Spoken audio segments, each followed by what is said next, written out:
సరే రే నేను తర్వాత చేస్తాను. ఏమండి మీకోసమే వచ్చానండి. ఎందుకు? స్మూత్ గా వెళ్తున్న లవ్ లో ఒక చిన్న డిస్టర్బెన్స్ వచ్చింది, అందుకే మాట్లాడి సెటిల్ చేసుకుందామని. లవ్వా? ఎవరు? నేను. ఎవరిని? తననే. మీరు గనక నా లవ్ ఓకే చెప్తే వచ్చే వ్యాలంటైన్స్ డే కి మదనపల్లికి తీసుకెళ్దాం ఫిక్స్ అయిపోయానండి. ఎందుకు? అక్కడ సీజన్ కి ఫుల్ గా తెల్ల కాకులు వస్తాయండి. నన్ను మీతో తీసుకెళ్తారా? వాళ్ళ ఇంట్లో బాగా స్ట్రిక్ట్. అబ్బా మా ఇంట్లో మాత్రం బయటికి తోలేసారా? రోజుకి ఇద్దరు నేను లవ్ చేసుకుంటారా అని.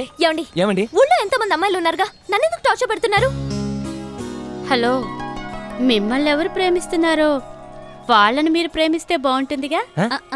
నీ ప్లాన్ లేవి దొబ్బవు. ఎందుకే ఉప్పర్ సోది? పద పోదాం. మాలతి ఒక్క నిమిషం, నేను చెప్పేది కాస్త వినండి. నేను ఈ ఊర్లోకి అడుగు పెట్టగానే ఫస్ట్ చూసింది మిమ్మల్నేనండి. ఎంతో ప్రేమగా మీరు కాకులకు అన్నం పెడుతూ ఉన్నారు. ఆ నిమిషం నుంచి నా మనసంతా మీరేనండి. ఇంత మంచి మనసున్న మిమ్మల్ని పెళ్లి చేసుకోవాలని నేను అప్పుడే నిర్ణయించుకున్నానండి.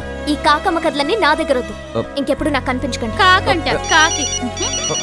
మాలతి హలో మామా, నేను రమేష్ మాట్లాడుతున్నా. నువ్వు చెప్పావని చిన్న ఆయన చెప్పినాడు, అందుకే మన పిల్లకాయలందరం కలిసి జాలీగా కాకులకి అన్నం పెడుతున్నాం. ముందు అమ్మా నాన్నలకి అన్నం పెట్టండి రా, తర్వాత పెట్టుకోవచ్చు కాకులకి. ఈడేంద్రబ్బా